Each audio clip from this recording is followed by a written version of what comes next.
Alappuzha Harippad KSRTC ബസും കാറും കൂട്ടിയിടിച്ച് അപകടമുണ്ടായി. കാറിലുണ്ടായിരുന്ന 3 യാത്രക്കാർക്ക് പരുക്കേറ്റു.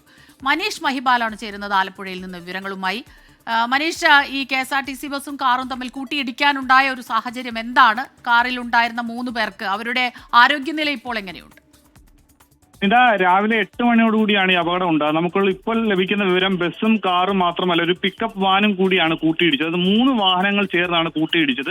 കായംകുളത്തേക്ക്, അതായത് ദേശീയപാതയിൽ ആലപ്പുഴയിൽ നിന്നും തെക്കോട്ടേക്ക് കായംകുളം ഭാഗത്തേക്ക് പോകുന്ന KSRTC ബസ്സും കാറും ഈ 2 വാഹനങ്ങൾക്ക് നേരെ പിക്കപ്പ് വാൻ നിയന്ത്രണം തെറ്റി വരികയായിരുന്നു. ആ സമയത്ത് ഇത് KSRTC ബസ് 3 വാഹനങ്ങൾ ചേർന്ന് ഇടിക്കുകയായിരുന്നു. പുനർനിർമ്മാണം, അതായത് ദേശീയപാതയിൽ നിലവിൽ ദേശീയപാത വികസന പ്രവർത്തനങ്ങളൊക്കെ തന്നെ പണികളൊക്കെ തന്നെ നടക്കുന്ന ഒരു പ്രദേശമായതുകൊണ്ട് തന്നെ ഈ ദേശീയപാതയ്ക്ക് തൊട്ട് 2 വശങ്ങളിലൊക്കെ തന്നെ ചെളിയും ആ രീതിയിൽ കല്ലും കട്ടയൊക്കെ തന്നെ കിടക്കുന്ന സ്ഥലമാണ്. അതുകൊണ്ട് അങ്ങോട്ടേക്ക് ഈ വാഹനം തെന്നി മറിഞ്ഞാൽ അങ്ങോട്ടേക്ക് പോയാൽ വലിയ രീതിയിൽ നിയന്ത്രണം തെറ്റി പോകാനുള്ള ഒരു സാധ്യത കൂടിയുണ്ട്. അങ്ങനെയാണ് ഈ വാഹനം നിലവിൽ ഈ ദേശീയപാതയുടെ വശങ്ങളിലേക്ക് ഈ രണ്ട് വാഹനവും തെന്നി മാറിയിട്ടുണ്ട്.